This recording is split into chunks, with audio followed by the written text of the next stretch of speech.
All right, I'm ready now. You ready? I'm ready. So conversion story, professional life, That's a good start. and we'll go. We'll see where we go. I don't know where I'd begin. I knew about people going to the Latin Mass before, and I knew it's where the powerful congregated in Adelaide. And there are many senators and intellectuals. Yep. And it seemed weird. It seemed like a weird thing that was going on. So I would say I was attracted to that. I had bounced around different churches. Since, as a kid, we were Unitarian for a bit. And C of E, and I was going to the Baptists. And I gave everyone a bit of a go. And I will say I went to the cathedral and I looked at Mass, and it did not draw you. I'm not saying that Vatican It's your II story. is illegitimate, but there's something about the Novus Ordo that can be, for one not in the faith. I found it off-putting. And odd, because there's a ritual aspect to it. Like Sure. We're not. It's not a show in the way that the Protestants are putting on a show. You know, like there's actually no sense in a low church service. You're worshiping together, but there's not a sense that a ritual is taking place, or that something metaphysical is transpiring. We're sort of there to be entertained and to learn and to sing and to like kumbaya, like. But the Mass is very different to that. Mass is something you hear. Mass is something being done that you as the congregation you can be a part of, but it's happening with or without you. It's not really happening to you. It's happening for and in front of you. Yes. But if I'm not there, Mass goes on. Yes. Yeah. It's something you participate in, which is greater than yourself. But I come to it. Such that I might participate in it. But it's not about you. Right. Yes. Whereas like a service or the man's preaching. He's preaching at you. He's trying to get the word into you. And you're like, I like this about the Mass is that like it's actually not all that much. It's not that interested in me. Although I forget who's that line. You'll know that line about the Novus Ordo where it has a sort of a totalitarian interest in what I am doing. But when I first saw that, it was like I would say the first time I saw Catholic masses, I was weirded out. And interesting because of how interested they were in you. It's like it felt like a show, and not as good a one. Yes, because the Protestants they're better. They're people great are doing performance. This, and at the big ones, there's a smoke machine. Yep, and, lights, flashing lights. Some razzle dazzle, and the preaching is at a way higher standard on average. I think we could all. I agree. I mean, because they dedicate so much more time to it as well in preparation and in the length of it as well. You also don't just have to draw from. The Holy Bible. Priests. Well, no, you can they love to only draw from the Holy Bible. We actually possibly can draw from a wider range of. Yeah, that's true. We've got more books, but they. How many more?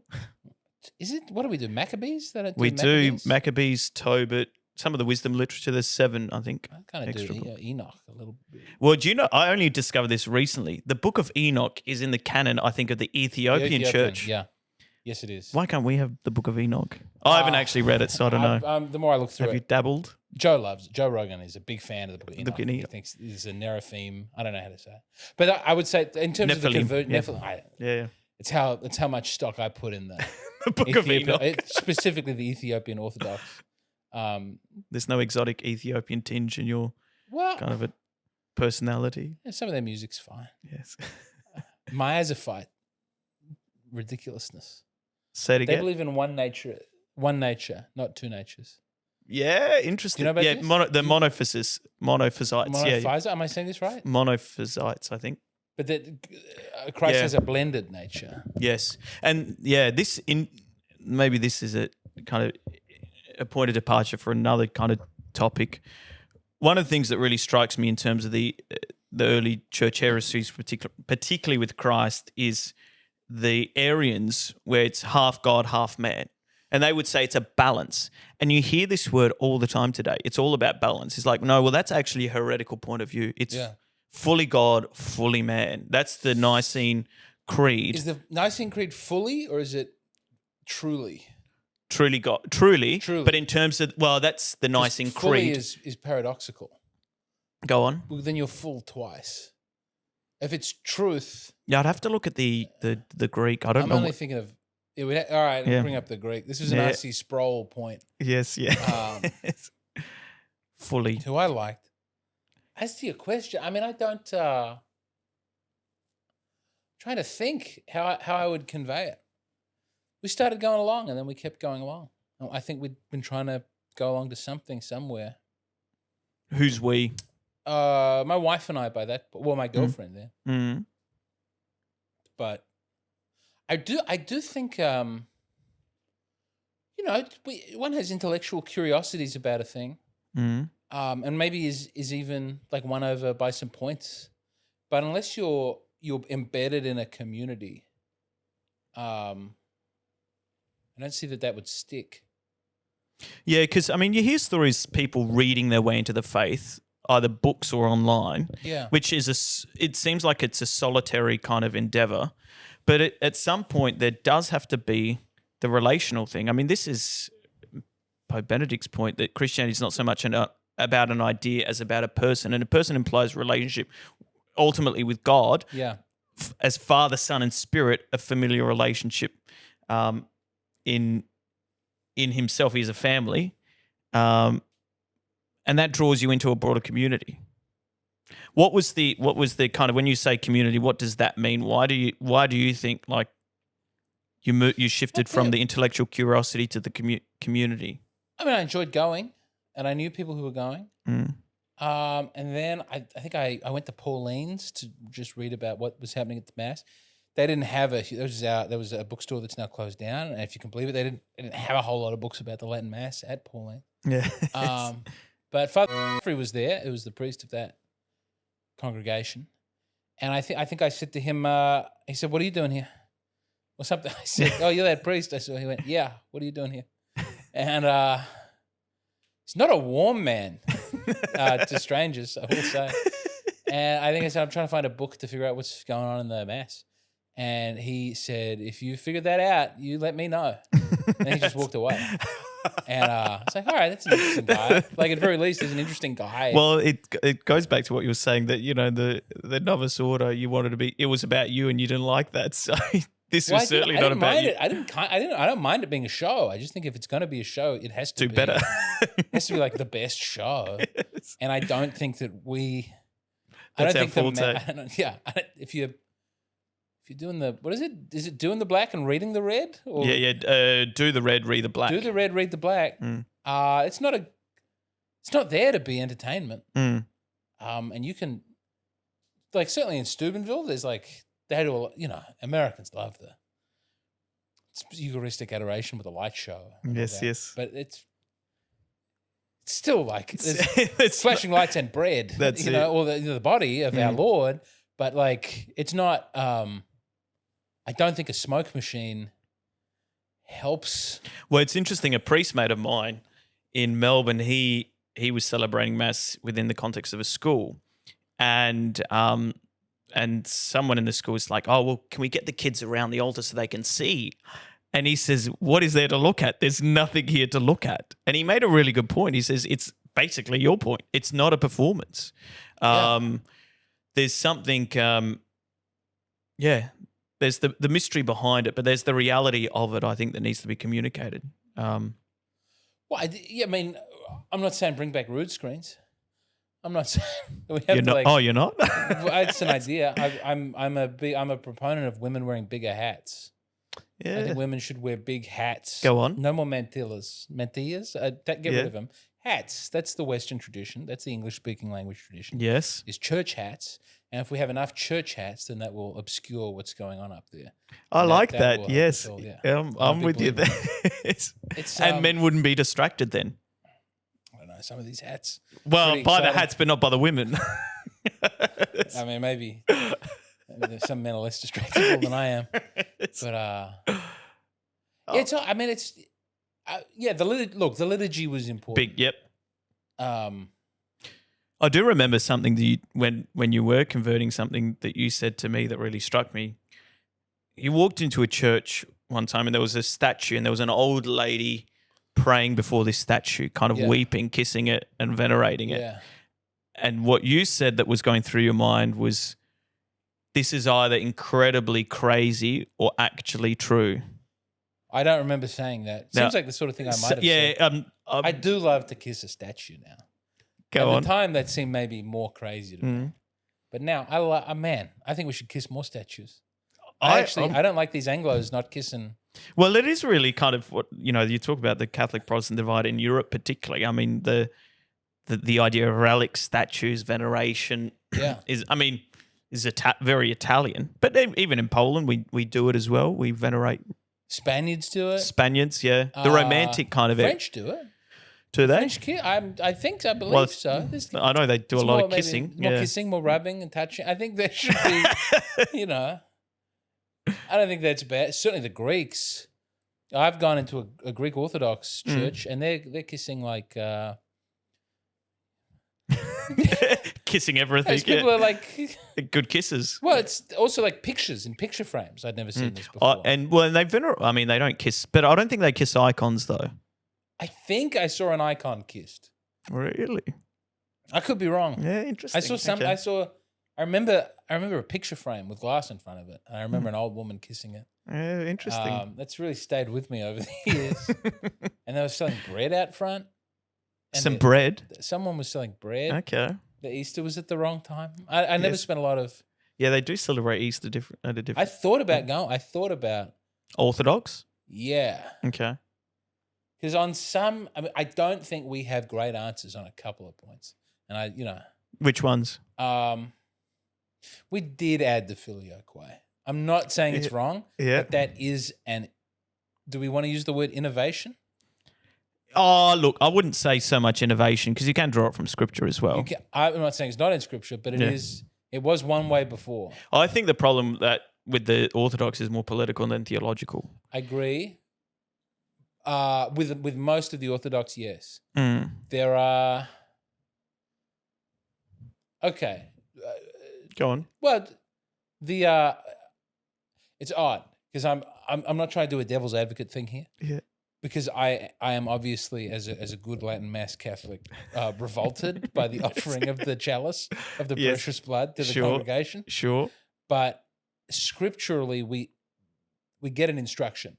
Like drink. Yes, take and eat. Take and drink. Eat and drink. Yes. And there's two separate commands. instructions. Yep. And of course the Orthodox go a little hinky by mixing it all together and having a little spoon. Yes. But we and I know that there's the argument that the blood is present in the body and the body is present in the blood. Yeah, concomitants. But this is separate to like just a direct command of Christ. Yeah, well, and it's interesting. Like with the Lutherans, particularly with the Eucharist, we did this actually recently. We're going through the Augsburg Confession in the Catholic Lutheran Dialogue, and it's interesting. Luther was very, I suppose, scripturally based, which is a good thing, but it almost, unless it was on the lips of Christ, it was not instituted. That's the kind of vibe that you get sacramentally. And so within the context of the Mass, for Lutherans and then kind of Protestants afterwards, there's a focus on communion, on eating and drinking. And that's where that emphasis really came on eating and drinking. Now, the Catholic context is the Eucharistic prayer, which is much more broader, where you see the sacrificial element, the Old Testament context all enveloped together, within which communion takes place. So you go to Thomas Aquinas, for example. So when he says the Eucharist, we speak of the Eucharist in three ways relating to the past, the present, and the future. So the first, he says, insofar as we commemorate a past event, it's a sacrifice. It's Christ's death on the Calvary. Insofar as it's the present, what we participate now, it's communion. And then so far as it's looking towards the future kind of fulfillment in the eschatological age, it's Thanksgiving, so Eucharist. Yeah. Now, the Protestants really focus on this present, where we are now. And that's, I think, links in with your understanding of performance. Like, because performance is always in the present. And so there's a focus on what we're doing here and now. In what way is Christ here and now? He's alive. Yeah. And so it's a narrower context for the understanding of the Mass. That's why, what are we doing now? We must eat and we must drink. Yeah. Now, but that's only communion. Now, only communion. But the Catholic Church has a broader context because it brings in the past, the present, and the future. All comes together because it's heaven entering. Heaven and earth coming together. Yes. So time and eternity. To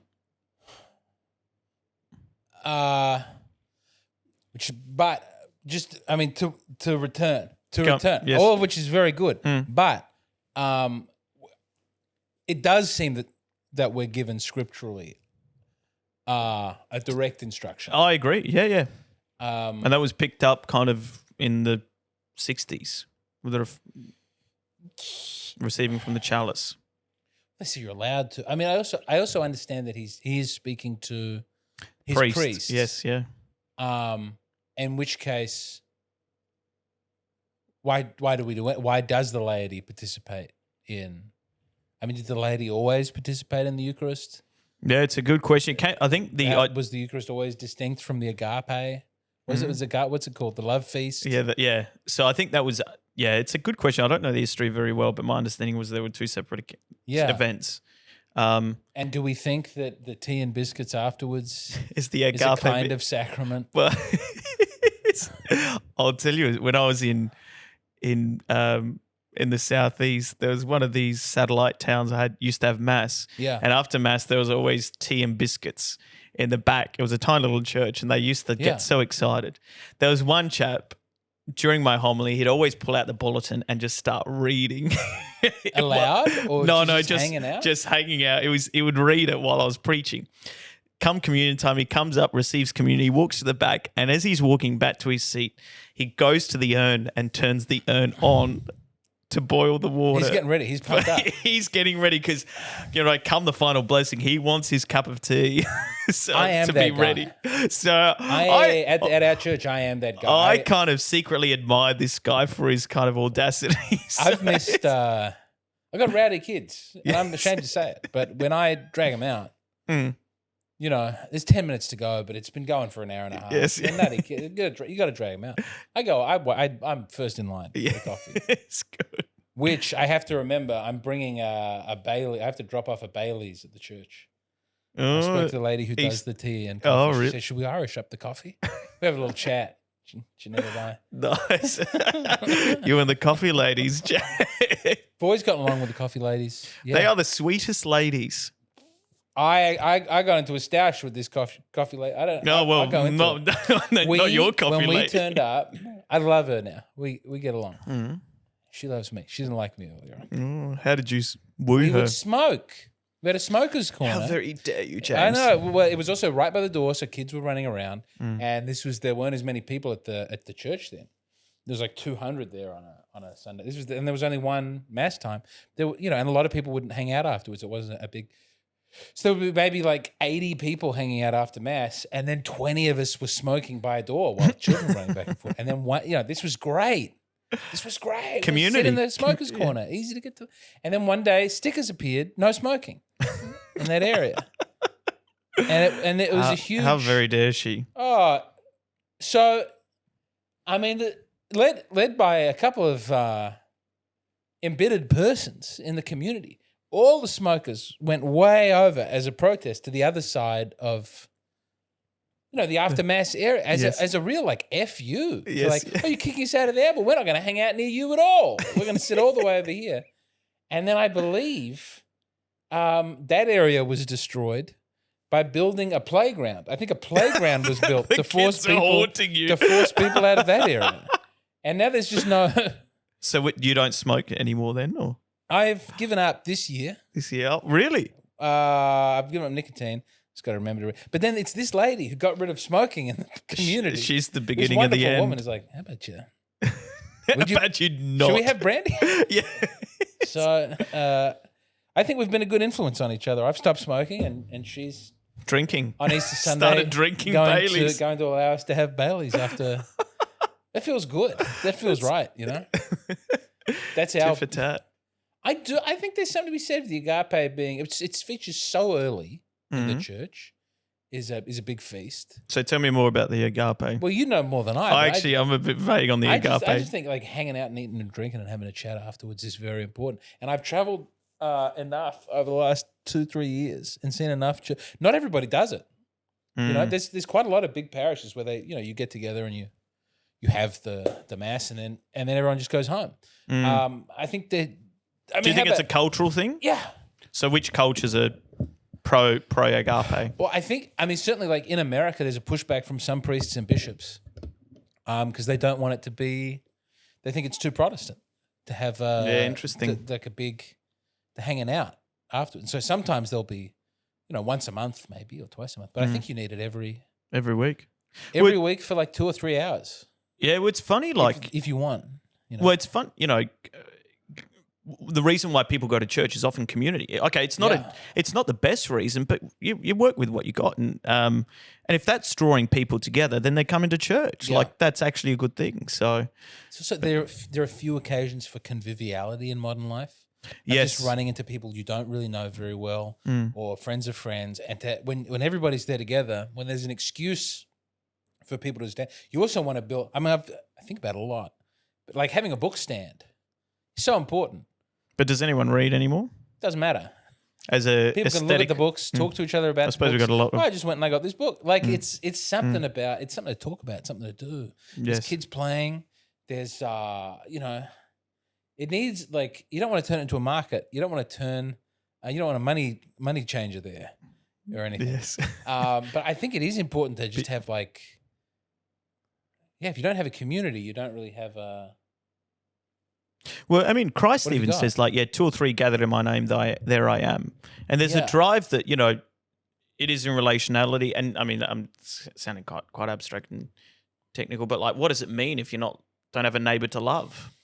And that's the problem. Like you said, people, there are no opportunities today for conviviality. Because I can sit in this chair on my phone, I can be fed with Uber Eats, I can be entertained with what's on my screen. I can talk in a seemingly kind of intimate manner with a loved one on the phone. But you're in full control. There are no surprises. That's it. And that's and surprise is where I think C.S. Lewis really focused on this idea of God surprising him. Yeah. And because that, then it's not my kind of frame that determines what is real. It's broken by surprise. It's broken by...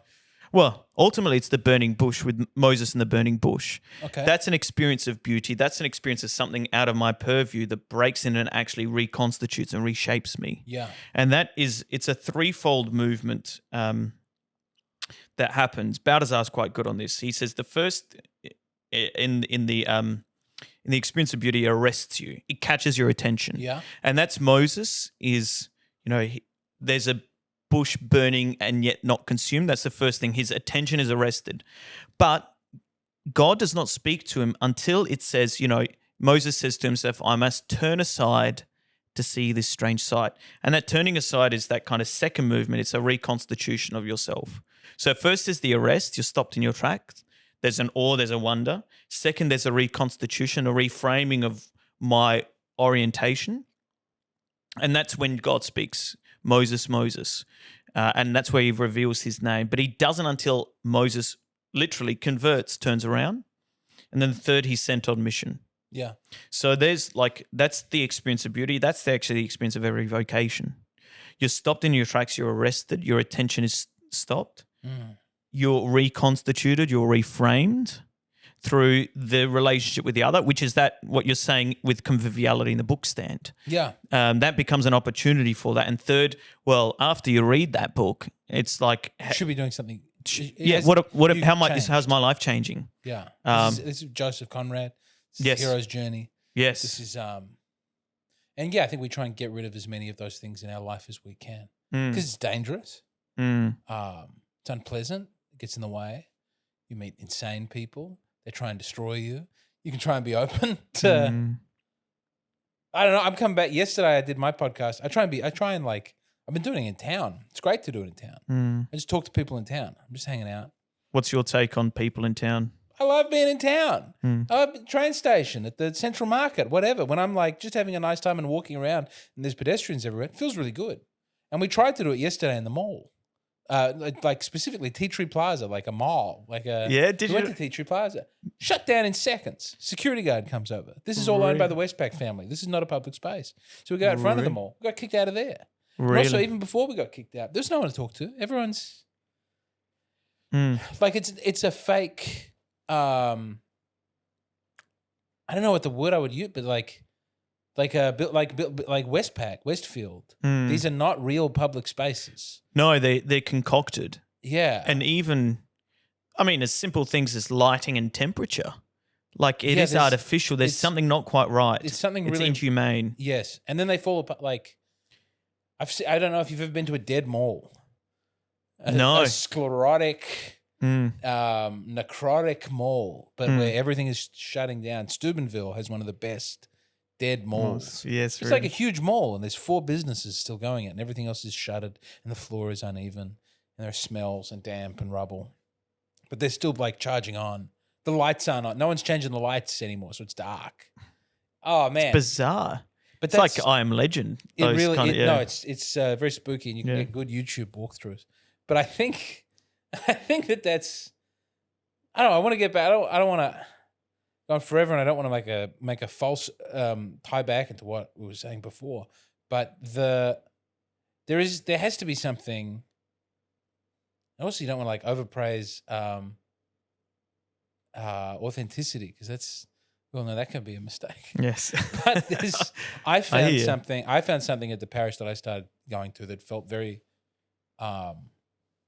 It was a real place with real tired, strange, smart people who were living difficult lives. Lots of kids. Everyone looked weary. Yeah.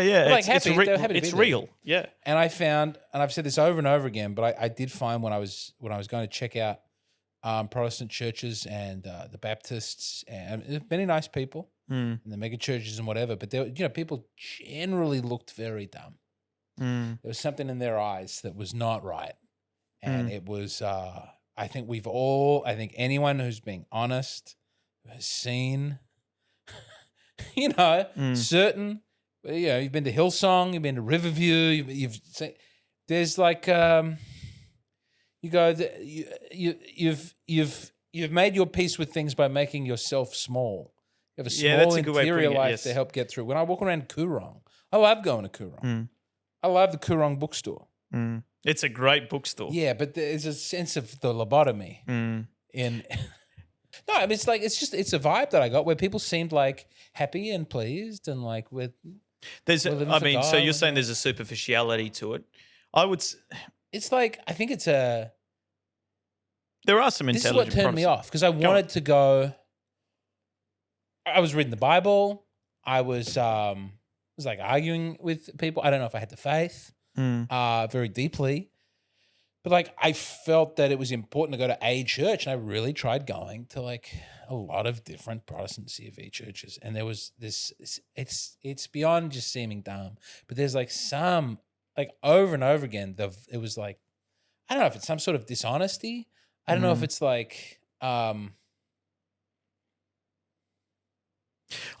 razzle dazzle that felt not. I don't know if this will. He died a year and a half ago, 2 years ago. Is it Tim Keller? Is that the name I'm looking for? I don't know. Protestant chap. I won't go into if you don't. And he's so beloved in New York. I think it's Tim Keller. He's a Protestant preacher. Timothy Keller. This guy. Yep. Okay. Huge in the every time I meet a sophisticated I don't know, Sydney Church of England guy, low church, really smart, great preaching, huge historical reach, knows how to read in Greek and whatever. And then you're sort of probing what they think, and it just never really comes back to either it's like a very simple foundational, Yes. Yeah. like, well, God is real. And it's like, okay, Go on. great. Like, just like a radically small first principles, and then a huge corpus of like things they believe in. And it's like the flourishes of like, and it's like piffle. Like there's where's your creed? Whereas like you're like, but why do you do it that way? Why do you think that? Is it just like a joke and a slight and a feint of hand? Over and over again, I would find. Yeah, fascinating. And then like years later, going back and looking at like trying to find like, finding out that we have a creed when I'm becoming, and we have a catechism. Yes. And it's really like the Catholics go, well, we'll argue every point. And we have, and like Aquinas it's like the best use of autism of all time. Yes. Like, or whatever, but it's like, fruitful. I'm going to argue everything and I'm going to come up with every counter argument. And I'm like, going to make the best possible case against myself as, that sort of has leached into what I saw as like the Catholic vibe. Like, interesting. People didn't mind you arguing about everything and would kind of be pleased if you would argue in a way that they hadn't heard before, and that that it didn't seem like threatening to apply reason to what people believed. And I think a lot of it comes down to, as far as I can tell, it's a historical depth that the other churches just don't have. The Catholic Church is the longest lasting institution, and one guy said it to me recently, and I kind of think by analogy, there's some holes in it, but I think it kind of makes sense. He says, you look at the Catholic Church, and by analogy to businesses, it's one of the longest lasting kind of business, like I don't know, Woolworths or as a firm, firm, and then all the Protestants are startups.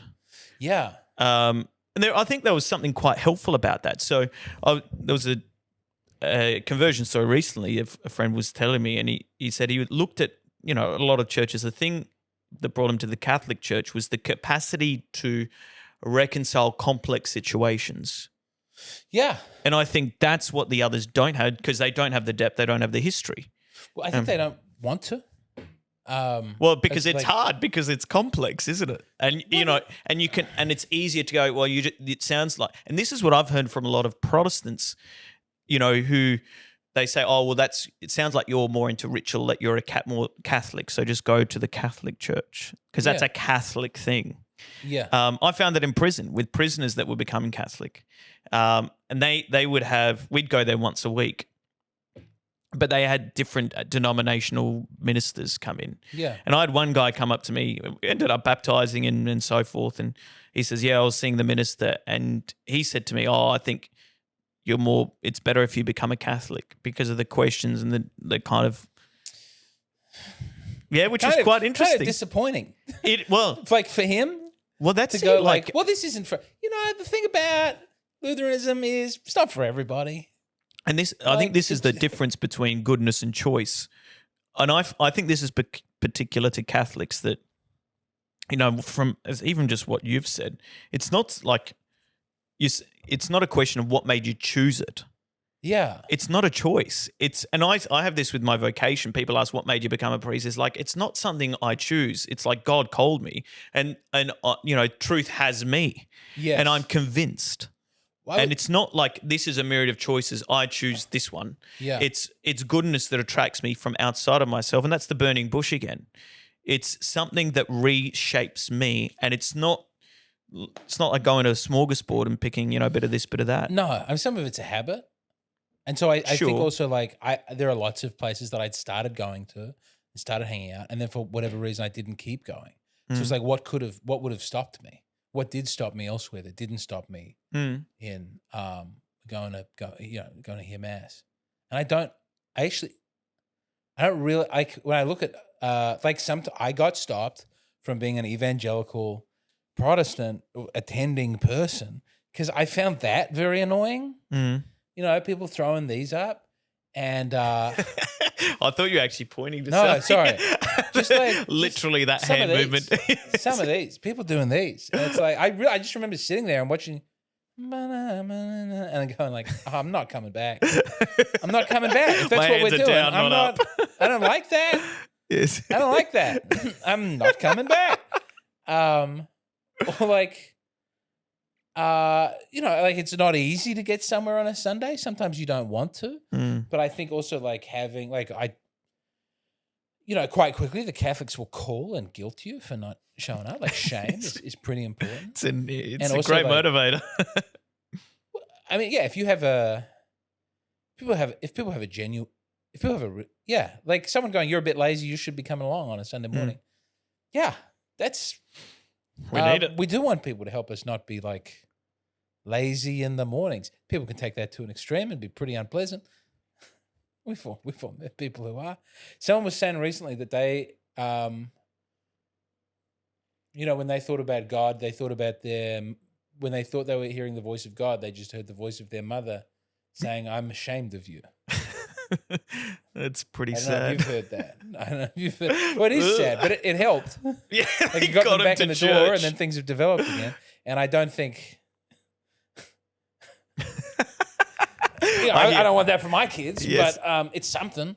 You don't want the sound of your kids hearing the sweet, soulful tones of your wife, I don't want it to be the only way that they experience God is to hear their mother's voice saying, "You have disappointed me." Oh, no. She's a Kiwi woman. It's what else? I mean, what stops people? I guess what stops people coming back? In your kind of changing lanes, using that as a point of departure in your professional life, you're a Catholic, you're a practicing Catholic. Yeah. Tough context. Context? Tough career to live out your faith. Being a comic? I don't know. Maybe. Well, tell me about it. I don't find it as... maybe I have to warp my faith so that it's not difficult. So it's not the sound of your mother's voice. I don't know. Like maybe I have. I've been attacked for having dirty language. I don't think that's a problem. Dirty language from who? Catholics or non? Yeah, various people at various times have that's swearing or a blue language might be inappropriate for a Catholic. I don't understand this. Sure. I think the more I think about it, the more I don't. It's a good question. I really don't know what to say when people ask me about it. So I've heard you swear. I've heard you when we're hanging out. That's what I don't know what to say when people not in a homily. Yes. But like certainly I've had priests swear in the confessional. I've heard priests swear. Father, forgive me, I'm swearing. No, I think I made confession to a priest once and I said something and I had him go, oh. Like it's... Is that a swear word though? Yeah, I'm sorry. I should bleep that out. Bleep that out if you have to. No, I don't mind. But it is like... I've probably said that in a lot of my... I was so pleased when I heard it. It's my etymological mind-blowing from this week. What is occult blood? When they check for blood in your stool, poo blood, it's called an occult blood test. So I was with Jackie and we were looking up like, why is it called that? And it's, what does occult mean? It means... originally he thought like Western, the Occult, or something, but it's hidden. I think it means that which is hidden is occult, something hidden. Okay. And that's the part of the body that's hidden away. Yeah, so, interesting. I thought that was funny. Yeah, I had a good one actually recently with the second commandment, to not take the Lord's name in vain. Yeah. So basically another way to say is don't swear rash oaths. Now the word for oath in Latin is sacramentum, where we get the word sacrament from. Yeah. But in Greek it's horos or horso. Do you mind checking it? Greek for oath. So the word in Hokos, so exorcism is using you swear an oath when you exorcise. Yeah. You take God's name to take out demons. So there's a link between exorcisms, between sacraments, and between oaths. And they all take the name of God. Yeah.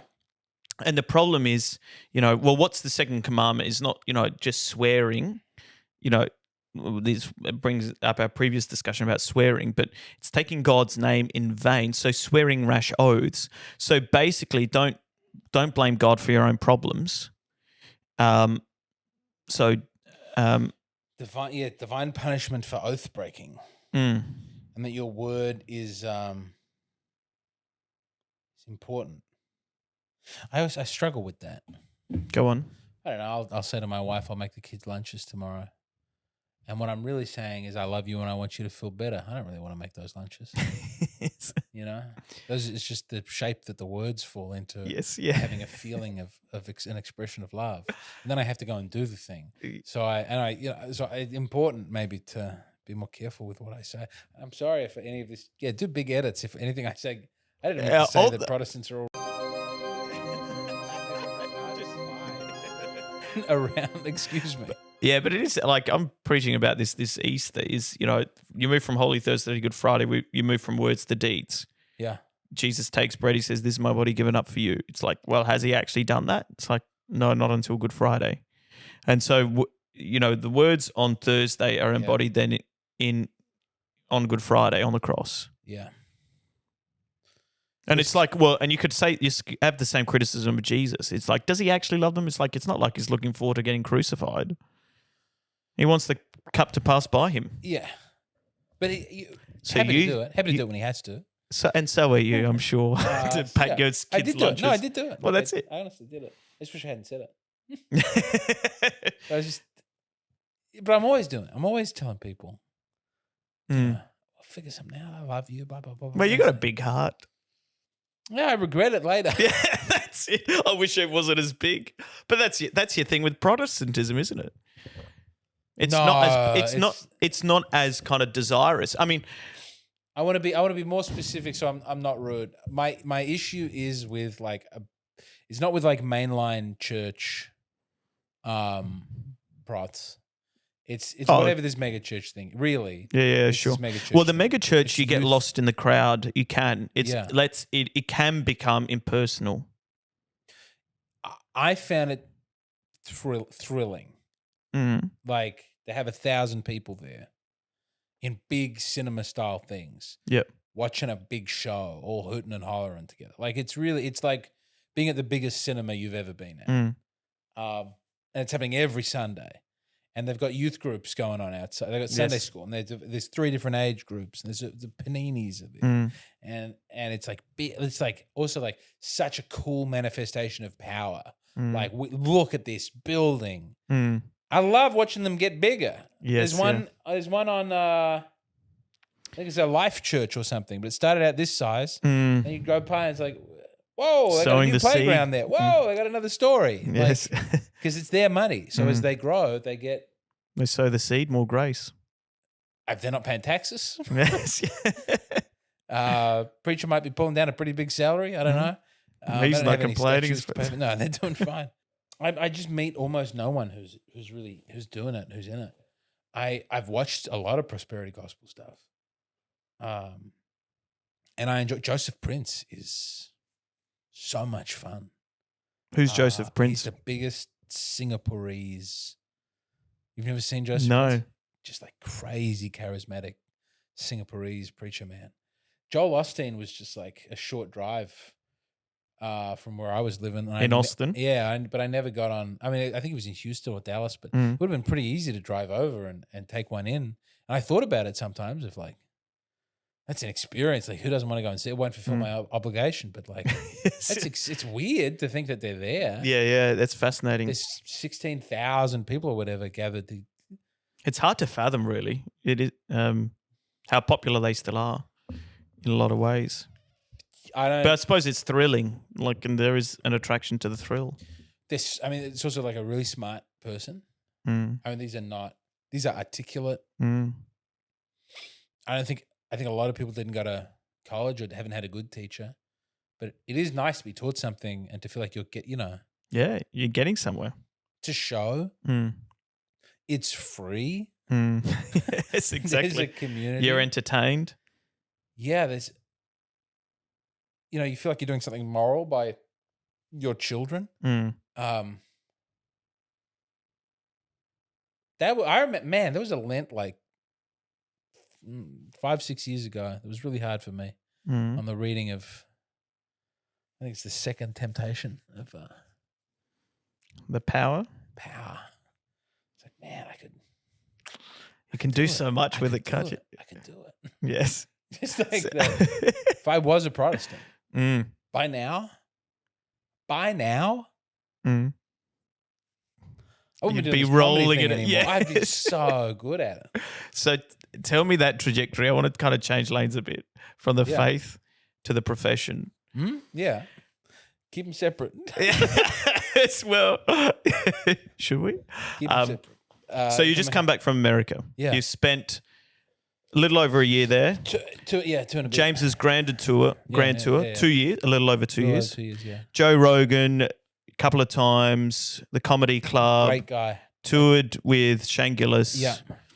You did your own tours. You're saying this like you've read it and that Shane Gillis is not the background on your phone. So, you love that, That don't you? you hanging out with him. How made it happen? He came and visited me. Yeah. You saw it, but you were there. Yeah, so tell. Well, it was a lot of fun. So thank you for that.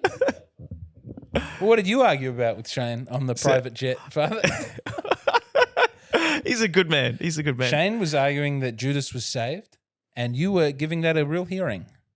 Look, I hear where he was coming from. Yeah, it is a tradition.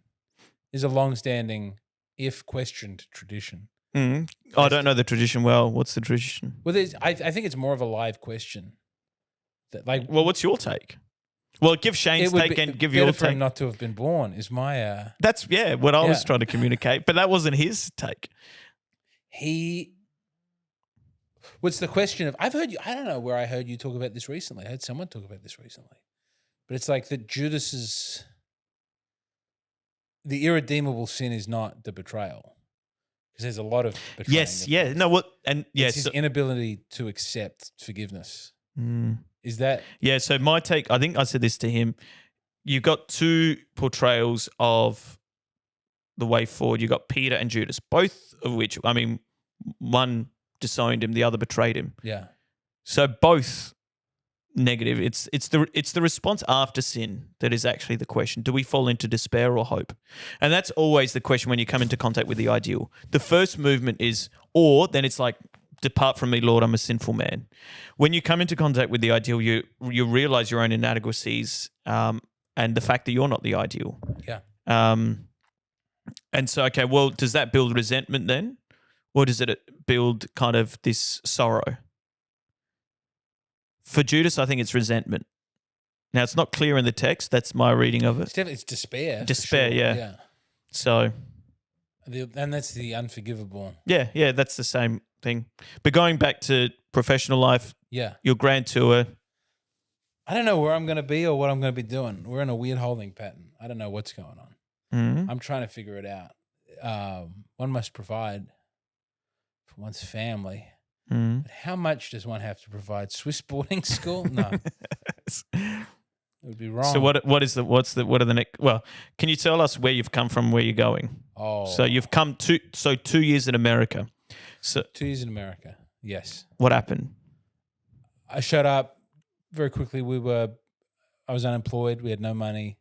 A job I thought I was going to have, I didn't end up having. Mm-hmm. Some people were very kind to us and looked after us, but I'd say we got there in early January, and by March we were without a home. And you're in what, Los Angeles? Oh no, we were in Steubenville, Ohio. You're in Steubenville, Ohio. And we drove to Austin. Stayed at a podcast listener's friend's house for a couple of weeks. Wife had a terrible allergic reaction to their cats. Say it again. Yeah, podcast listeners' friends in Austin. It was so nice. It was so kind of them. Beautiful. I've never properly paid them back. Mm. I will say the only way that I really managed to pay them back is I noticed a scratch on the TV.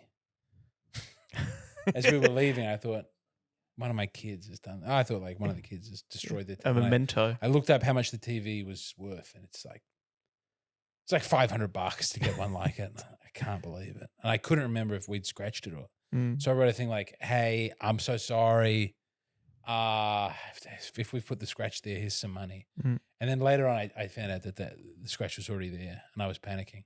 So I guess I just ended up paying rent. I thought, I remember being furious. They still took your money. Well, I had no money after that. That was like all the money I had.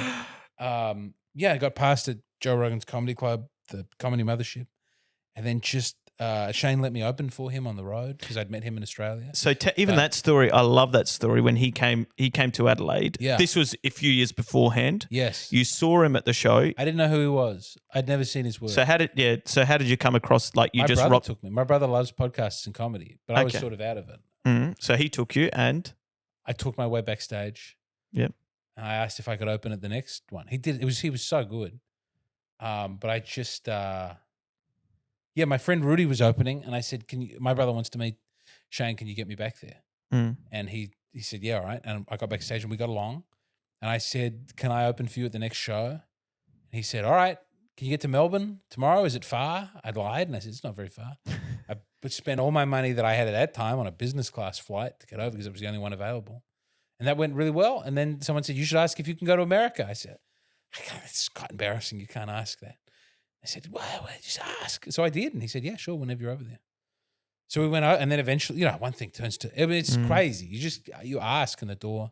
I couldn't believe that he was saying yes. It was very kind. But this was before it was big. He was starting to, by the time I saw him in America, he was getting bigger and bigger. But in Australia, in Adelaide, he was still playing to 300-ish people. And then he's done very well. But then that was not why I went to America.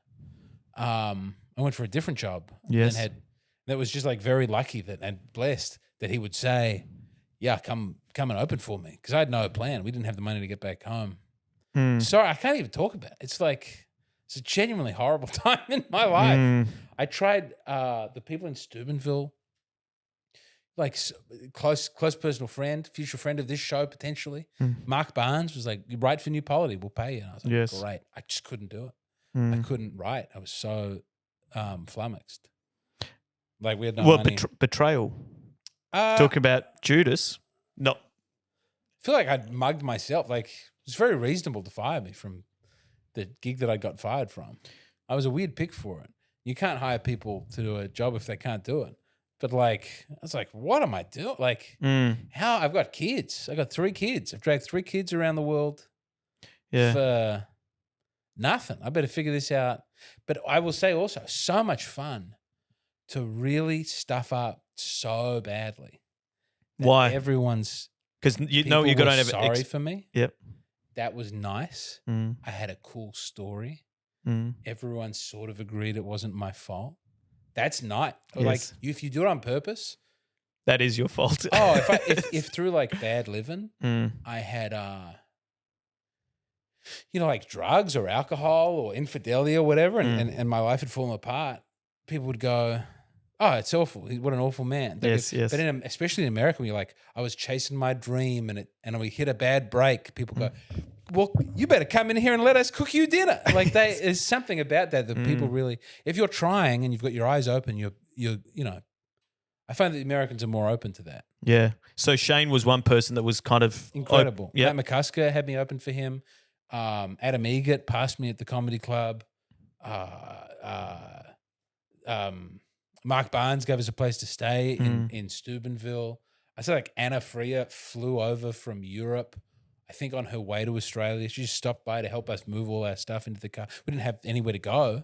Like we were just driving across the country towards where I thought I might be able to work. Yes. It was a heck of a road trip. Yeah. And people got out of their way to be like useful and helpful and we went to there was one afternoon where it's called the Friendship Room, I think, in Steubenville, but they largely take care of prostitutes. Have I told you that? I don't know this story. Women of the night have been bashed by pimps. Women of negotiable virtue. Is that the term? That's quite good. I like that. Negotiable virtue. I'm going to remember that one. The bride of the masses. But these poor women. Jeez, he's thought about this, hasn't he? The negotiable virtue is bride of the masses. Jack Blanche told me these archaic terms for prostitutes. I thought he was saying the pride of the masses. That's great. I thought that was a good name for a special. That's why I remembered it. The pride of the masses. The pride of the masses. But, sounds like a Lion King expression. Okay. Women would show up at this place having been bashed and attacked. Wow. and they'd be helping. It's just like anyone who's in need. And what would they like? Give them a bed, give them food, kind of. Give them food, give them furniture, give them some clothes, and people would donate things to them. And they would conversation. They would sit and smoke and talk to these women. And yes, at this, we had nothing. Yeah, wow. We had I'd borrowed all the money that I felt like I could borrow from anyone I knew. I had no money coming in. It was snowing, and they took us in. They said they gave us bottles of wine. They're like, we don't really want the prostitutes having these bottles of wine. Fair enough. You could use it. People keep giving us bottles of wine, so take a couple of bottles of wine and some groceries because we didn't have a car, so we couldn't get up to. And I felt so ashamed, like keeping on asking people to drive me up. Steubenville is built in this weird way where there's the historic downtown where there is now a grocer. And you can get a lot of things. Well, Mark Barnes is running a grocer. He's open a few days a week. Oh, but good. you got a young family. Like I got to buy nappies. I got to buy chicken of the sea. I've got to buy Jats crackers. Like I just need things to get through the day. The essentials. And the supermarket is way up here in the suburbs, and there's a highway running from the downtown to the suburbs, and it's terrifying to walk up that. I don't know if you ever did it when you were there. No, I never walked up. I walked it several times. Yeah. There's not really a way to walk it. It's several miles, and it was snowing and negative 20 degrees. So whatever. It's like, how do I get up there? And I have no money. Even if I get up there, I'm very limited. What kept you going? Well, I suppose necessity, but I was smoking a lot. Where were you getting the smokes? 24/7, cheap. It's just it's $6 a pack. So I was like, that's even with no money. It's like, I can afford that. They had 24/7 adoration, just about. That was lovely. And you'd go? I'd go, yeah. I read some of Jesus of Nazareth, the Benedict book. Nice. They had that in there for some reason. I don't know. There was no option. We had kids. We were together. It's very exciting to have things go badly. It reminds me of, as you're talking, John Henry Newman's poem "Lead Kindly Light." Have you ever come across it? Not off the top of my head. He's early 20s, like late teens, early 20s, is dying. Yeah, and he's on this ship, and he doesn't know the way forward, and there's great turmoil in his life, and he writes this poem on this ship as he's about to die. Well, thinks he's about to die. Yeah. Lead kindly light amidst the encircling gloom. Lead thou me on. The night is dark and I am far from home. Lead thou me on. I think I know this as a hymn. Yeah, it's sung. Yeah. So, but as you're talking, that's the first thing that came to my mind. Yeah. Is that, amidst the darkness, amidst the unknowing of the future. Yeah. He kept going. I kept thinking that the Holy Spirit is a bird that's on fire. That's actually a powerful image, though. Yeah, but that's over and over again. That's in stained glass. But also, like, if you saw a bird that was on fire, that wouldn't be comfortable. Yes, yeah. Like, but it'd fly pretty quickly, I'd imagine. Like it'd be moving in a very erratic fashion, and people would be really afraid of it. Yeah. And in terms, if there was a bird here that was on fire, we'd all want to stop that. Well, you'd want to help it out. You'd want to help. You wouldn't get near it. Yeah. You'd be confused. You'd be. I mean, it's like a full-on image. Yeah. And that. There was a great Protestant theologian. He spoke of the divine mystery as tremendum et fascinans, tremendous and fascinating. Yeah. In the sense that you're attracted to it, but you don't go too close because you'll be burnt by it. And that's the Holy Spirit on fire, like the bird on fire. Yeah. It's like it grabs your attention, but it's like you proceed with caution. Well, I've never really been able to differentiate between the Holy Spirit and a manic episode. It's for others to do. Well, it's funny, like the prophets in the Old Testament, a lot of them were manic. Yeah. Or they're seemingly like quite strange creatures. This man's out of his mind. People say this sort of thing. I mean, it's disruptive and it's uncomfortable. And if I may get back to what I disapprove of so much in that Protestant movement, what I'm saying, it seems dumb. It's like it just seems so controlled and neat and tidy and like risk averse and closed. I mean, these are people for whom like miracles happened in the past and saints aren't real. And it's just like, and material prosperity is a sign of favor as opposed to something random heaped out, where the cross is empty. Yes. And that's good because the battle has been won. You know, like, and there's no work for you to do actually. Like it's just. I find it all gross. Yeah, that's a beautiful way of putting it. Actually, yeah, freaks me out so bad. I like, we should be uncomfortable, right? Yeah, well, it drives you. Yeah, that's the discomfort. I think, suffer. Yeah, it's part of reality. It's a blessing to suffer. Yeah, and it's actually a way we participate and draw closer to Jesus. Yeah. That's how it's. You seem to do nothing but suffer in his earthly ministry. Yeah, I mean, it really takes on new meaning at the end. But he's traveling. He's driven out. Son of Man has no place to lay his head. He has to keep marching on. He's pursued. He's persecuted. If they catch him, they're gonna kill him. He's got to hide. And even his friends, in those difficult moments, you look for support from those closest to you. It's like they don't give it to him. No, they don't understand him. Yeah. And they try and be helpful in the wrong way. Yeah, that's it. They try to be helpful and he's innocent after all. And he's cut at the prime of his life. Yeah, he tries taking a boat on a nap, and he takes a nap on a boat, and they can't even figure it out. Yes, he goes to a wedding, and you're going to bother me here? Yeah, that's it. What do you want? Just leave me alone. What do you want? Yeah, exactly. They're so beautifully, the wedding at Cana. Is that in every gospel? Just John. It's only in John. Okay, because it's written so weird. Like the dialogue is really peculiar. There should be sort of twice as much dialogue in it. Like questions are asked and not really. Can we go through it? Yeah. This would be great. Can I lift this? I'll lift this for my podcast as well. If I can. Hold on, we can bring up. There's a Bible behind you. There's two Bibles behind you. Which one? The blue one next, right? And the one next to it. They're both the same. Get two of them. I'll grab one, and there's the other Ignatius. You get the big one. The black one's the same. The black one? Yeah. All right, what is it? Do you remember? John 2. John 2.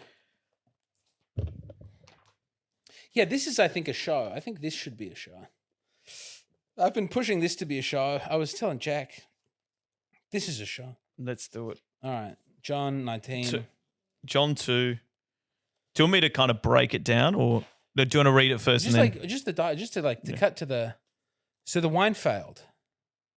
We'll do the whole thing. On the third day, there was a marriage at Cana in Galilee, and the mother of Jesus was there. Jesus was also invited to the marriage with his disciples, which is a little odd at first, because his public ministry has not started, and the disciples. Keep reading. Yeah. Well, if there's a wedding, it would be odd to say. So I guess there's a place of respect in the community. There's a presumption that Mary is held in honor because she's already there. Yes. The mother of Jesus was there. Well, he's also second. Please. Yeah, and Jesus also was invited to the marriage with his disciples. Yeah. It's a whole entourage. Yeah. When the posse. The wine failed, and I also like that we don't really mention whose marriage it is. Maybe shameful that they did have to run out of wine anyway. Yes, yeah. Just leave it out.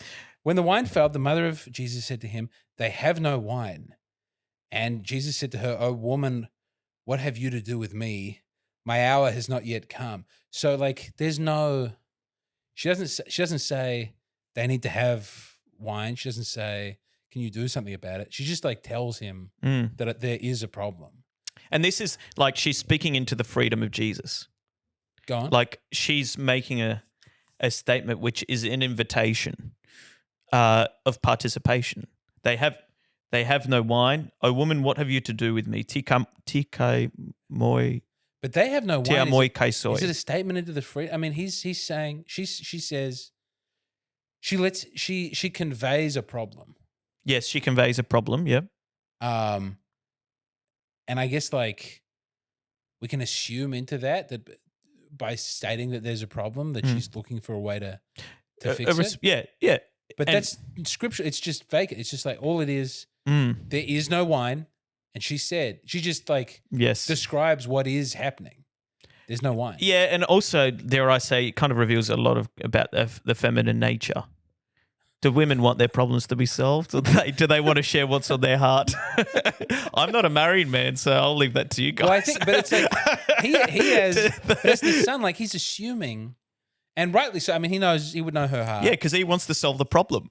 But- Because he's a man. But he doesn't even say, well, what do you want me to do? He goes, don't even.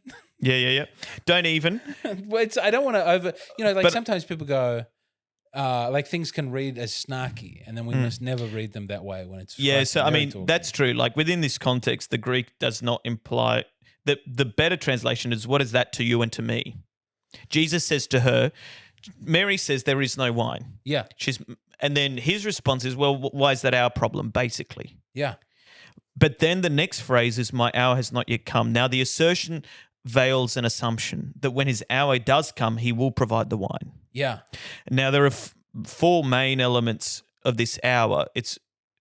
There are two dimensions to the hour in John's gospel. There's liturgical and historical. So there are four moments in John where the hour is liturgical, and it's to provide, when the hour does come, he will provide wine. Yes. The second is when the hour will come when the dead will hear the voice of the Son of Man and rise from the dead. Yeah. That's in chapter 5, I think. Chapter 4, when the Samaritan woman at the well, Jesus says to her, the hour is coming when neither in here nor in Jerusalem, but the true worshippers will worship in spirit and truth. And then there's in John 10, I think, or 11, when they come to him saying there are some Greeks who want to meet you. The hour has come when the Gentile, they'll come to is worship, brought but when the grain of wheat will fall into ground and die, and it will provide. Yeah. So there's wine, there's bread. The dead will hear the voice of the Son and rise from the dead, Yes. and it'll be true worship. So the hour in John, and the translation is actually hour. It's not time. It's not age. It's hour. It's a liturgical hour. So when the hour has come is actually, well, You're saying liturgical hour, like what, matins? Mass. Yeah. It's yeah. So, well, in accordance with John's gospel, the hour, when the hour comes, Jesus will provide wine. Yes. We can read that, I assume, from here. You're saying yes. The assertion. But the end of his statement there is, he says, what is that to do with what me? is that to you and to me? The hour's not come. He doesn't say anything other than that. No. That's what it. he says. But then she assumes from that, like her reaction is as though he has said, I will now do. Yes. Like she goes and brings people in and says, do whatever he tells you. Yes. Like. Yes. That's not a response. What he has said is not a response to what she has said. And then what she says next is not a response to what he has said. These are like three non sequiturs. It's like 4D chess. It's so odd. Because you presume that there's, the body language underneath it.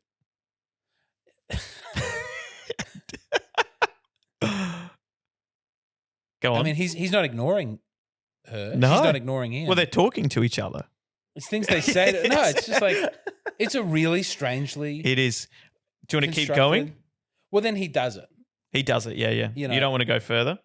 Well, I'm saying because then it constructs it out like he. I don't think there's anything else that doesn't immediately follow from what comes before there. So, do you want another one that's really odd? Yeah. Is in chapter 1. Yeah. Go back to chapter 1. Yeah. And it's the first, chapter 1, verse 35, the first disciples of Jesus. These are the first words of Jesus in the Gospel of John. So read from verse 35 and continuing. So the next day again, John was standing with two of his disciples, and he looked at Jesus as he walked and said, "Behold the Lamb of God." The two disciples heard him say this, and they followed Jesus. Jesus turned and saw them following and said to them, Here we go. And this is the dialogue that is bizarre. "Yeah, what do you seek?" They said to him, "Rabbi," which means teacher, "where are you staying?" So they don't answer the question. They respond to the question with a question. Then he said to them, "Come and see." They came and saw where he was staying. so he actually doesn't answer them either. Yeah. Well, he says, he invites them. Yeah, he won't give them the information. He says to follow him. Yes, follow. He gives them an instruction. So there's an ambiguity here as well. From what do you seek? Where are you staying? Come and see. Yeah. No question is actually answered in that dialogue. Are they seeking where he's staying is what the implication would be? Like, well, yeah, is it?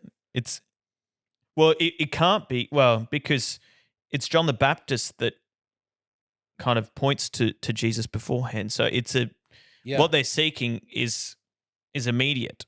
Like it would have only arisen after John the Baptist said, "That's the Lamb of God." Yeah. The two disciples heard him say, so they're John's disciples. They turn away from John toward Jesus, yeah. But they follow him first. Yeah, and this is what they just start following him. They don't have a question for him until he asks them. No. But I suppose, and so what is the response to extrapolate, what is the response to the meaning of life is existence itself? That's my answer. What is the meaning of life? Life itself is the response to that question. It's follow me. Where are we going? Jesus doesn't say. Come and have a look. Come and have a look, yeah. And the coming and having a look, well, that's your story in America. Wow. I went and I had a look. Sorry? I went. I had a look. Yeah, come and see. What's the other? Where's the Mary? Where's the when Mary is asked when the angel visits Mary? Luke 1. Luke 1. The angel Gabriel. Matthew. Luke 1. It's just again, I love this. Like these are great, by the way. Yeah, this is what you told my dad to go and get. Yeah, 126. Luke 126.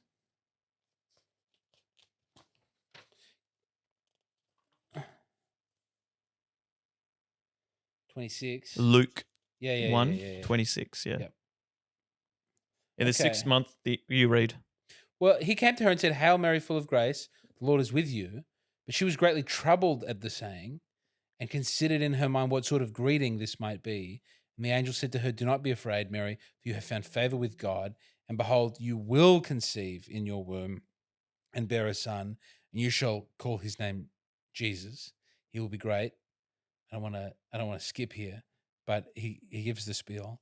And then Mary said to the angel, "How will this be since I do not know man?" Which is strange, which is like an odd thing to say because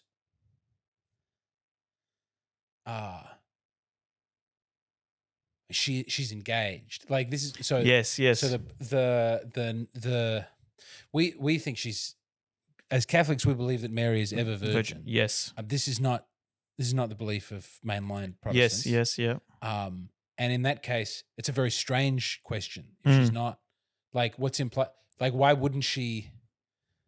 Do you know what I mean? Like, yes. Well, presumably you're about to get married. Yes, and have intercourse, and then that could happen. So why would that be? That's why a would good you point. wonder about that? Yes, like, you're not becoming. You will conceive in the future.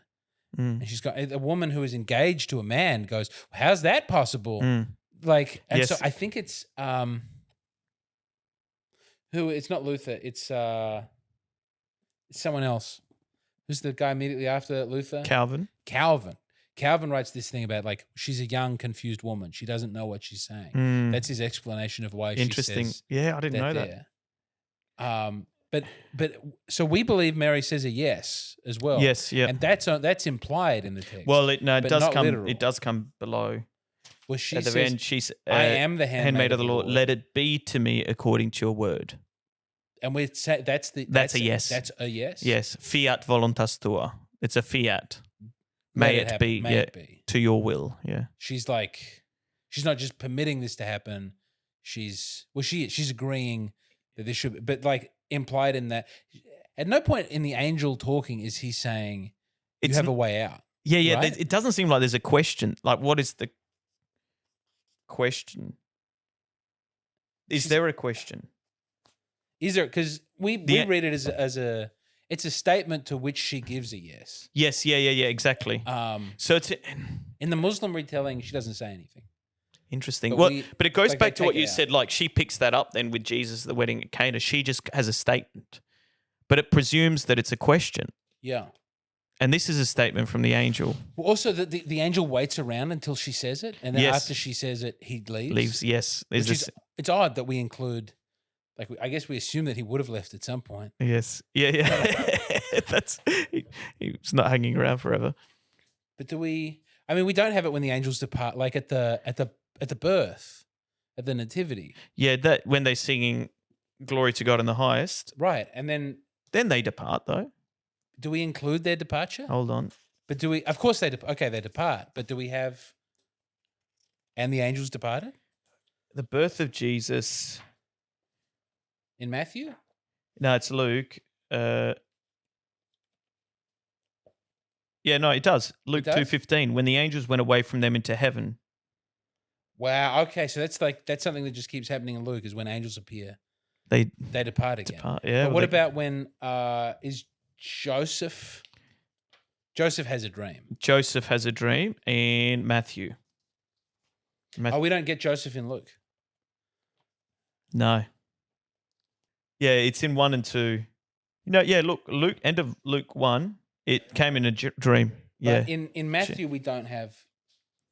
That's in a dream. But only, I had a dream. Only Joseph Has a dream. Interaction with the the angel. Mary doesn't have an interaction. No. With anybody. Luke. In Matthew. And it's reflected in the 2 genealogies. Matthew's genealogy goes through Jacob, the father of Joseph, the husband of Mary. And Luke's genealogy goes through Mary, I think. I gotta go. Father, I gotta go. An hour and a half. You got a lot of editing. I'm sorry. How do you do it? I don't do anything. I do so little. I sit on a median strip and shout at traffic going past and have a man edit that up for me. I'm trying to get 1 hour together at the moment. I can't do it. It's killing me. What's the creativity or? Yeah, and then it all has to kind of sit together in one. Yeah. Do you find it's better? You find writing it out first helps for you? Are you a better speaker than writer? Yes, I find writing it with things that aren't comedy. Writing is great to get your thoughts in a row. Yes, but I find comedy is so rhythm dependent. Yes, yeah. And if there's a note of it being false, then it's finished. You're finished. Mm. And that with writing you can. How do you practice the delivery? I don't. You do it on stage. I do it on stage. Yeah. That's it. Oh. There's no. I lived with a guy once who would do his act in the shower, and you would just hear him doing his act from the. You don't? It makes it sound forced. I think good public speaking, you've got to be. I mean, you went a little black preacher at the school today. I will say it's like question response. You're listening to the kids. We walked to the school, and the principal goes like. Father, say something to the kids. We've got an assembly. And Father's got his mic and go, "What's Easter about, everybody?" And but it's like you're paying attention to them. You're listening to them. Yes. You're listening to an audience. You're feeding off them. Yeah, you got to be present. Otherwise, one is just listening to. Then the thing that I struggle with, I'd like to hear your take on how do you recalibrate then? Because you've got the feedback off the moment. Then afterwards, it's like in your heart that was good or that was not. Oh, after the show? Yeah, after the show. I'm a mess. How do you tweak it though? It's sort of involuntary because it's so painful for it to go badly. Yeah, and it's so good. I mean, it's like a rat hitting the button. To flood cocaine into it. They have. It's like you don't have to. The rat goes, "Oh, that button feels good." Yeah, this being electrocuted button feels very bad. It's like when they laugh real loud, it feels great, and when they don't, that's horrible. No, you sort of there's a discipline of, if you care. The problem is then some people just don't care as much. They can have a bad show and think it was all right. And some people care too much and they have something that's not 100% perfect and they're ready to lie down in front of an automobile. And you're in the middle? Well, you got to be a little more resilient than that. Yes. But you've got to let it hurt you. Or it's bad. Do you have a ritual that you follow? No. No. I try not to drink before. Yeah. Only during. Yes. Not at the moment. A ritual. I'm so stressed out. I usually lie on the floor, but that's just because my back starts to hurt. So I lie on the floor. How long, like just backstage. before the show or? Yeah, for the 4 or 5 minutes. While the act is on before me, if there is space backstage, I will lie on the floor. Yep. And just like, what am I doing? Do you work well under pressure? Like if like tomorrow you've got a show. Yeah. I've got to perform an hour. I think I can get away with 40 minutes. Oh no, you got to do your time. You got to do your time. I don't think I do. I don't know. I don't know. I suffer. And that suffering drives you to create. I don't know. Yeah, it's I interesting. don't think so. Maybe. It's not beautiful to watch someone suffer, you know, it's uncomfortable. So you got to hide that from people. But it's not it's like how much suffering can you take on and make it work is sort of the measure of the man. Well, if like, well, I mean, yes, but also like in art, if the art is good, if it has like weight, I'm trying to think of like an example of something. I don't think it's an accident that people who make good art tend to die young and be very distressed. It's not just because they're unwell. But then so many people are melancholy. How many people have we heard who say, I'm not getting on the antidepressants because it'll interrupt my work? And you go, but you're actually not very good. And I think it would be important if you were happy. You know, I don't think your prose is strong enough for you to be suicidal. To warrant antidepressants. Your gift is not sufficient for you to be so unhappy. Yeah, this is how I... But it reminds my cousin. Script you should be worried about is a script from a doctor to get healthy. Well, that's well done. Is that what you were saying very quietly in the corner? I just thought I'd say it loudly for everybody. Yeah, because I couldn't quite hear it. My cousin, she's a painter, and she said, you know, painting is like giving birth, but also selling her art is like death to the self. Do you agree? I love making money. I love making money from my work. Every ticket I sell, I think, as it another second temptation. Here we come. No, loving money is wrong. Having money is nice. Yeah, good. Yeah, I hear. The Pope should live in lux. The Pope needs a golden bathtub. He needs it. I think so. I didn't like that Francis was living in the bad quarters. Well, actually, he wasn't. I've heard this. That's from. They had all the mod cons in the Casa Summit. John Lateran? Where was so it? the Apostolic Palace. Yeah. So a friend works there, and he took me through it. And look, you've got Caravaggios on the ceiling and so forth, and it's like a museum, but it's like, do you want to live in a museum? It's a good, and the problem is, like, he closed it. It's old purgatory. It's actually not that comfortable in terms of living quarters. He goes to Casa Santa Mater, which is where all the cardinals used to stay. Now they can't stay there because he blocked out the whole floor. They then moved to other accommodation, which is where tourists would come, and then they're shipped out. They've got to move out.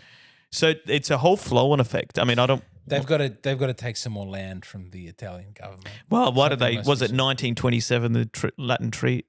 Something new has to be Vatican treaty. Yeah, new treaty. What kind of treaty do we need? States need to expand. Yes. Have you seen the pictures of how Mecca has changed over the last 100 years? No. Well, it's just like the Vatican is like a museum. It looks like a museum. It doesn't change. It's an outdoor museum. Well, Florence, I think, is more of an outdoor museum, but Rome certainly has that vibe as well. I got to get to Europe. So you're going back to America first, though? Yeah, well, I'm trying to become successful in Europe, so I'm allowed to go there. I'd like a holiday. Oh, I got to pay for it. They'd love you in Poland. They would love you in Poland. I don't know. So I'm trying to write things that everyone can. Well, Amos went to Poland. He said they loved it. Huge in Europe. Yeah, why's that? I don't know. He opened for Jim Jeffries. Jim Jeffries is big there. Oh, okay. And they'll come back out, but like Amos moves serious tickets in Europe. Apparently, people will laugh very little for a whole show and then give you a huge standing ovation. Like really, like much more withdrawn and judgmental than the American or Australian audiences. Yeah. They're not used to. They don't produce comedy. It's not a. Well, that's so. How's he popular then? What's your? I don't know. I'm happy about it. Yeah, he's my friend and I love him. I don't know how Amos has managed to sell out. That's amazing. Big theaters in well, Europe. Is it the anti-woke thing that? Maybe. I mean, look out at the identitarian audience of Amos Gill. Yeah. Who knows? So many AFD supporters showing up. He goes to his Finland shows. Everyone's got a little tie that they tuck into their shirts. I don't know. What's your take on him as his Catholic? Gilly? He's figuring it out. Gilly? Amos? Yeah, I don't know. I don't know where his faith is at. He's coming along. He's getting Shane? married soon. A lot of these people, when people are culturally Catholic. Yeah, Croatian, Irish. Yeah, it doesn't seem to ever really leave them. But they also, maybe it's that they have, there's a Creole. A friend of mine is a Cajun fella. And he, he hadn't been to mass in a while, but I'm wearing a t-shirt. We're on the road, and we're about to walk into. But I take him to church with me on a Sunday because we're traveling. He wouldn't usually go, but he comes with me. And on the way in, he goes, "Your shirt." I look at my shirt. I'm just wearing a t-shirt because I'm on the road. It's got like skulls and crossbones on it. I just don't have that many shirts. I'm on the road. I got about 3 shirts. It's like a Philadelphia Eagles shirt, but it's got like men in skulls and crossbones. And he goes, you can't wear that shirt. Like, he doesn't even go. Most of the time. He wouldn't go. He hasn't confessed in ages. He doesn't go because that's the only shirt he's got. Like, you don't wear that. He's like, and I go, I'll turn it inside out. So I just at the, just before we walk up the steps, like take my shirt off and turn it inside out. So just like a normal black shirt. And then we can go in. But like the reverence he has is enormous. The ability to go and make confession is low. But like something is in him that he knows, like that's Earth faith. There's a great bisexual comedian who takes his St. Christopher medal off every time before a man comes over to do terrible things to him. Really? Yes. Oh wow. But like, because the St. Christopher medal really means something to him. I don't know. I think this is an odd. I think. Atheism is a post-Protestant phenomenon. Yes, yeah, I think so. And lapsed Catholic it's quite different to an atheist. Yes. Yeah, it's interesting. I read this article recently, kind of traced that it took it back to this, the French Enlightenment and the rational move. We moved from theism to deism. We moved from the Father to the divine architect. And from deism, there's a short move from deism to atheism because deism there's a being who's supreme but is not interested in my life. Yes. And if he's irrelevant to me, then he might as well not exist. Yeah. So there's atheism, which then leads to the kind of the French existentialism. Well, if there's no God, then I've got to create one. And so there's a move from deism to atheism to kind of existentialism. But the French, I mean, this is taken to like the deistic kind of move. Really, I think comes from the death of the Father, which is and particularly God as Father. Yeah, which arose more so in the Protestant move. But and I think that's your point that that's different, like atheism, than a lapsed Catholic. I mean, there's something beyond. Yeah, a leap of faith is not necessary to your identity. It's a thing that's in you, and down to language and movement. And it's also different. The Irish are quite different to the Italian, like different yes regions. Like when I became a Catholic, I remember Italians who hadn't been to mass in forever would be like very different to the Irish would go, "What are you doing? That's crazy." So don't worry about it. It's just bad stuff.